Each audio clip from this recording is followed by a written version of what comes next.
Oi pessoal, tudo bem? Eu sou o Quadrinheiro Velho do blog O Quadrinheiro Velho e nesse canal que eu prometi pra vocês que a gente ia falar sobre quadrinhos e outras coisas, eu começo falando de uma coisa muito legal. Como é que era colecionar quadrinhos lá nos anos 80, que é quando eu comecei? Eu vou comentar um pouco sobre isso. Vamos lá?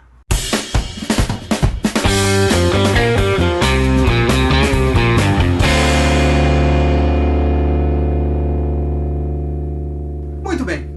Quando eu comecei a ler histórias em quadrinhos, foi por volta de 1983, 84, uma coisa assim, não me lembro muito bem que idade eu tinha, mas eu me lembro que eu ganhei uma revista do Homem-Aranha da minha mãe. Eu estava na minha avó, brincando, de repente ela chegou e ela me trouxe uma revista em quadrinho do Homem-Aranha, que ela estava até ensacadinha, porque tinha um stamp, um transfer, né, de camiseta, era pequenininho, o Homem-Aranha segurando na teia, aquela posição clássica dele. E aquilo mexeu muito comigo. Eu já gostava do Homem-Aranha, eu já tinha colecionado álbum de figurinha do Homem-Aranha, tinha desenho animado que eu gostava, tinha o desenho de Super Amigos também naquela época, então eu sempre gostei de super-heróis. De alguma forma isso sempre me inspirou.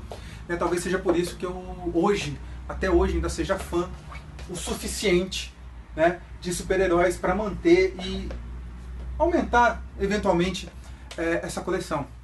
Mas naquela época a gente lia aqueles formatinhos, né, da Abril, e não tinha tanta revista na época, não tinha tanta variação. E como eu era criança, eu via na televisão, quando eu abri aquela revista e descobri o Homem-Aranha enfrentando o Fanático para salvar a Madame Teia, eu falei, nossa, mas que vilão é esse que é diferente daqueles dos desenhos? E isso foi muito maluco, porque ali eu comecei a ter uma expansão, comecei a conhecer outras coisas. Daí eu comecei nas bancas, comecei a conhecer outras revistas, Super Aventuras Marvel, que na época era muito forte com X-Men, que na época eu não falava X-Men, isso é muito louco, né? Na época a gente não tinha muito com quem conversar, a gente não tinha internet, imagina, a gente não tinha como sair consultando por aí, ó, puxa vida, né? Quem será fulano, como é que fala isso, como é que fala aquilo, não tinha. E até os coleguinhas na escola, nem todo mundo lia histórias em quadrinhos, então era uma coisa muito restrita, né? Essa coisa de você passar em tudo que é lugar e todo mundo já conhecer, isso não existia.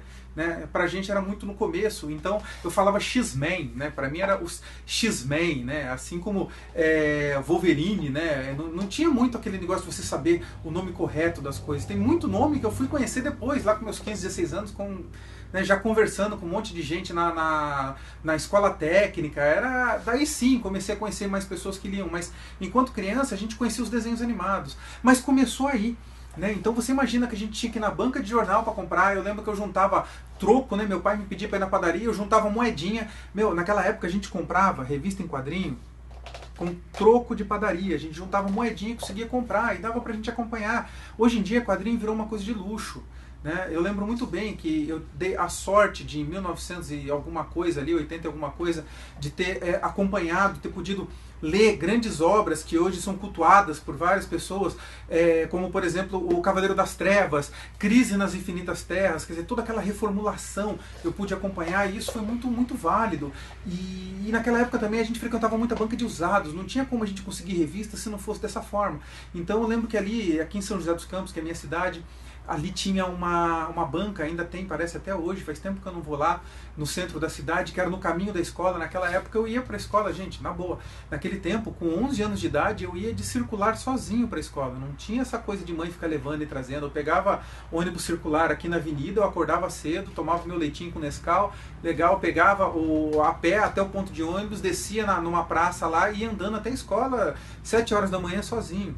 Fala assim, mas era menos perigoso. Não, é a mesma coisa. É que eu não sei, alguma coisa foi mudando aí, que eu não sou especialista nisso, eu não sei.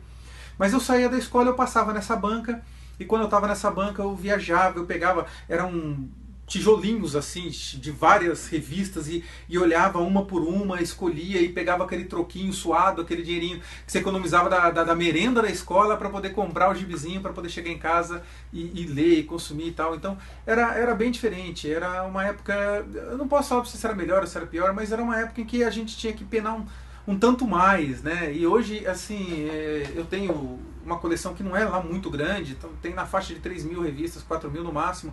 Eu acho que talvez não chegue nem a 4.000, porque também a gente, né, a gente acabava que depois de uma época, quando eu já estava na faculdade, eu dei uma diminuída no ritmo.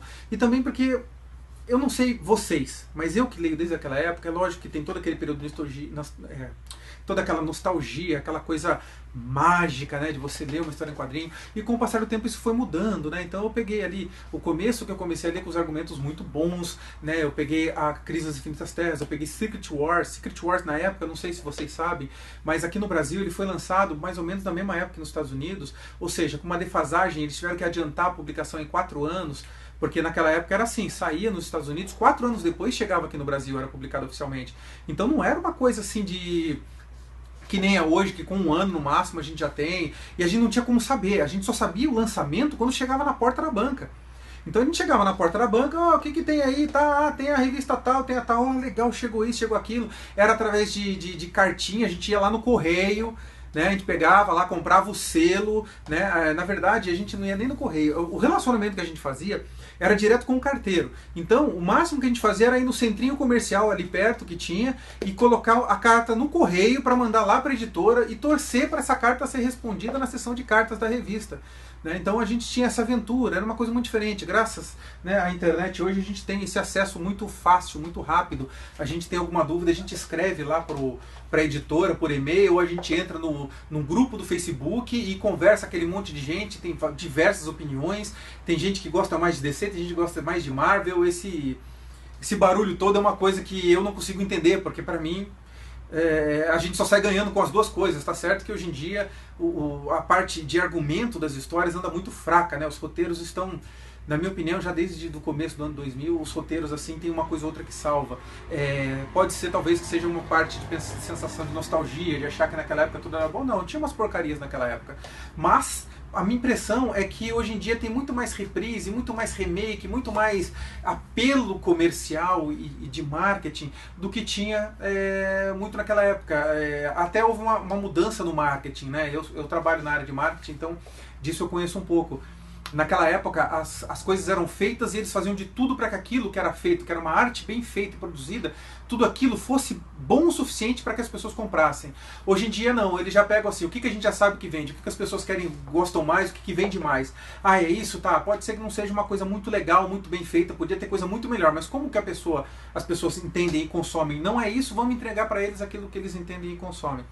Então, explicando meio por cima, é mais ou menos isso que aconteceu. Essa mudança aconteceu ali por volta dos anos 92, mais ou menos 95, que é quando surgiu a Image, ou Image, né, Comics, né? Eu também sou da época que eu falava DC, né? No meu tempo não tinha Milk Bar, a gente chamava o chocolate de Lolo, né? E eu ainda tenho alguns hábitos até hoje. Eu não consigo falar Superman, para mim é Super-Homem. Não consigo falar Star Wars, né? Para mim é Guerra nas Estrelas. Foi como eu cresci vendo e... tá, normal, não tem nada a ver, todo mundo sabe do que eu estou falando, e assim como eu sei do que todo mundo está falando. Não me irrita, não me incomoda essa mudança de nomes. Mas parece que tem gente que se incomoda um pouco com isso, né? Então a gente pode dizer que essa mudança do marketing, ela refletiu nas histórias em quadrinhos com o surgimento, por exemplo, de Todd McFarlane, de Jim Lee, desses artistas que traziam uma forma diferenciada, uma forma um pouco... aberta, né, de se desenhar. Eles tinham um traço com muito mais movimento, eles traziam quadros que não eram totalmente delimitados, eles não seguiam uma convenção. E isso foi muito bacana, e muito embora a qualidade dos argumentos, a qualidade das histórias tenha caído, na minha percepção, muito drasticamente. Tanto que a partir dali, quando começou a haver outras sagas, como a saga do clone do Homem-Aranha, outras tantas coisas, né? Esse negócio do Super-Homem virar dois, né? Um vermelho e um azul de energia elétrica, quer dizer, mudaram um monte de coisa e tal. Então isso foi tudo uma busca para tentar restabelecer alguma coisa que se perdeu e que provavelmente até hoje eles não encontraram, porque tá aí Novos 52 para não deixar o mentir sozinho, né? Que até agora se vê que foi uma carência de marketing. Por que eu falo isso? Depois no outro vídeo eu vou falar isso com um pouco mais de profundidade da minha forma de ver. Eu não posso falar para você que é isso que aconteceu. Eu posso falar aquilo que no meu entendimento.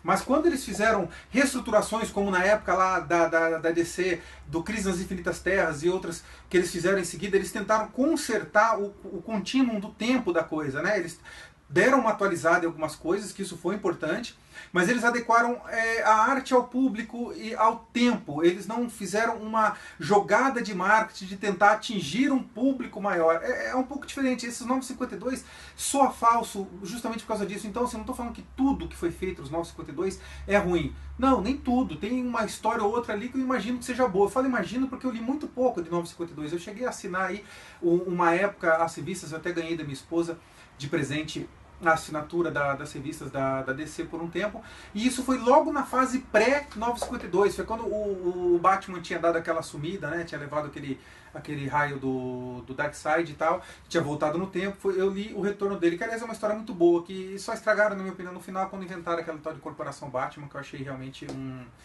uma porcaria. Tem umas coisas que não tem o menor sentido, e eu acho que essa é uma dessas coisas que não tem o menor sentido. Mas eu vou ficando por aqui, então. Eu acho que eu já falei bastante. Nos próximos vídeos eu quero ver se eu aprofundo um pouco mais nessa coisa da época, né? Eu dei a sorte de poder ter vivido e lido algumas coisas na época em que foi concebido, né? Como Watchmen, como o Cavaleiro das Trevas, como várias outras, Asilo Arcan, né? Esses clássicos que todo mundo comenta hoje, né? A Piada Mortal, Ano 1, tudo isso eu li na época que surgiu, então a percepção é um pouco diferente. É lógico, é muito legal você ver o pessoal mais novo hoje lendo algo de 20 anos atrás e gostando pra caramba, mas o entendimento é um pouco diferente, é um entendimento. É que nem a gente olhar hoje as obras de Da Vinci, de Michelangelo, nós temos um entendimento diferente de quem realmente viveu na época. Então você olhar um quadro de 200 anos é uma coisa, você olhar um quadro de 2 anos é outra, completamente diferente, porque você está inserido naquilo. Então é muito bacana quando a gente vê as pessoas falando de clássicos, né, como Watchmen, que está aqui, né, sobre tantas coisas bacanas, que na época revolucionaram por causa da época, elas falavam com a época, é um pouco diferente. Mas isso eu vou deixar para o próximo material. Um grande abraço do Quadrinheiro Velho e até o próximo vídeo.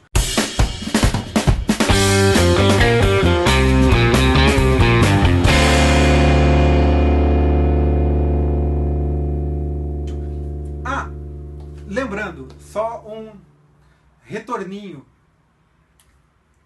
Visite também o blog. Né? Eu falei aqui o tempo todo, mas não falei do blog. O nosso blog, o meu blog, na verdade, ele está hospedado em oquadrinheirovelho.blogspot.com e nós temos também a página do Facebook, que você pode interagir, trocar ideia com a gente, acompanhar por lá, curta a gente lá, facebook.com/quadrinheirovelho. Então, era só para isso que eu voltei aqui. Valeu, galera, obrigado! Um stamp, um transfer, né, de camiseta, era pequenininho, o Homem-Aranha segurando na teia, aquela posição clássica dele. E aquilo mexeu muito comigo. Eu já gostava do Homem-Aranha, eu já tinha colecionado álbum de figurinha do Homem-Aranha, tinha desenho animado que eu gostava, tinha o desenho de Super Amigos também naquela época, então eu sempre gostei de super-heróis. De alguma forma isso sempre me inspirou. Né? Talvez seja por isso que eu hoje, até hoje, ainda seja fã o suficiente, né, de super-heróis para manter e aumentar, eventualmente, essa coleção. Mas naquela época a gente lia aqueles formatinhos, né, da Abril, e não tinha tanta revista na época, não tinha tanta variação. E como eu era criança, eu via na televisão, quando eu abri aquela revista e descobri o Homem-Aranha enfrentando o Fanático para salvar como por exemplo o Cavaleiro das Trevas, Crise nas Infinitas Terras, quer dizer, toda aquela reformulação eu pude acompanhar e isso foi muito, muito válido. E naquela época também a gente frequentava muita banca de usados, não tinha como a gente conseguir revista se não fosse dessa forma. Então eu lembro que ali, aqui em São José dos Campos, que é a minha cidade, ali tinha uma banca, ainda tem, parece até hoje, faz tempo que eu não vou lá, no centro da cidade, que era no caminho da escola. Naquela época eu ia para a escola, gente, na boa.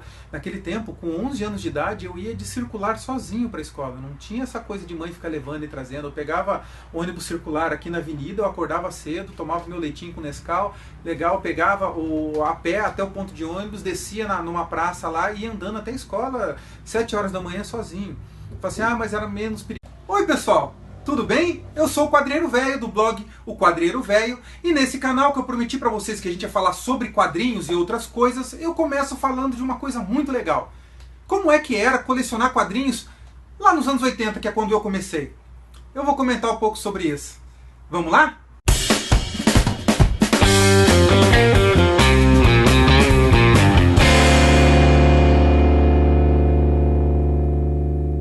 Muito bem. Comecei a ler histórias em quadrinhos, isso foi por volta de 1983, 84, uma coisa assim, não me lembro muito bem que idade eu tinha, mas eu me lembro que eu ganhei uma revista do Homem-Aranha da minha mãe. Eu estava na minha avó, brincando, de repente ela chegou e ela me trouxe uma revista em quadrinho do Homem-Aranha, que ela estava até ensacadinha, porque tinha a Madame Teia. Eu falei, nossa, mas que vilão é esse que é diferente daqueles dos desenhos? E isso foi muito maluco, porque ali eu comecei a ter uma expansão, comecei a conhecer outras coisas. Daí eu comecei nas bancas, comecei a conhecer outras revistas, Super Aventuras Marvel, que na época era muito forte com X-Men, que na época eu não falava X-Men. Isso é muito louco, né? Na época a gente não tinha muito com quem conversar, a gente não tinha internet, imagina, a gente não tinha como sair consultando por aí, ó, puxa vida, né? Quem será fulano? Como é que fala isso? Como é que fala aquilo? Não tinha. E até os coleguinhas na escola, nem todo mundo lia histórias em quadrinhos. Então era uma coisa muito restrita, né? Essa coisa de você passar em tudo que é lugar e todo mundo já conhecer, isso não existia.